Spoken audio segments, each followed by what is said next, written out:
by Crypto Radio News.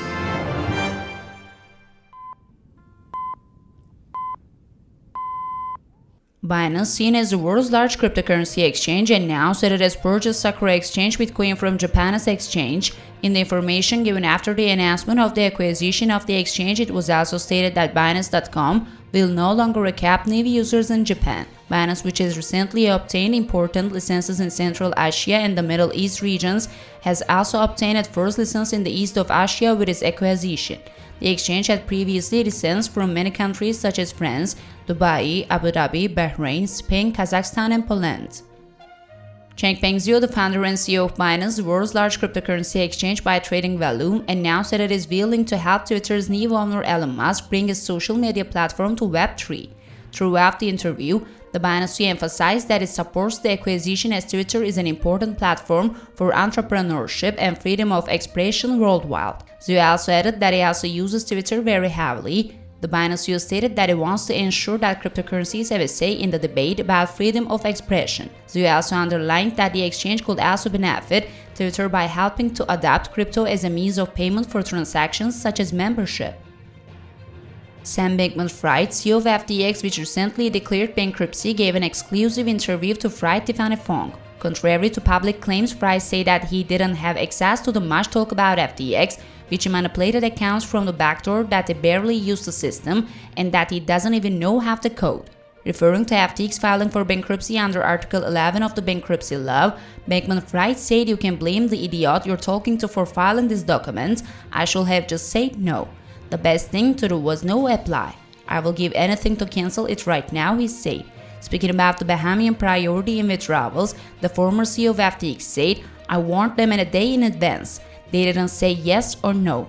I did this because it's critical for the stock market to have a future, because that's where I'm right now and you don't want to be in a country with a lot of angry people in it." On the other hand, when Fong, who conducted the interview, suggested that users will not get any of their money back inside, Fry suggested that FTX international users could get something like 25 cents per dollar.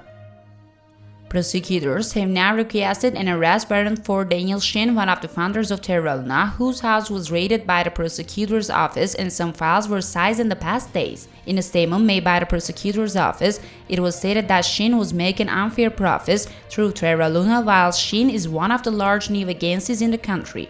He spoke to Yonhap, making a brief statement to the agency. Shin stated that, as he has said many times before, he left Terraform Labs 2 years ago and had nothing to do with the collapse in May. In the news of Yonhap, it was also stated that the prosecutor's office made the same request against 3 Terraform Labs investors and 4 engineers who were employees of the company.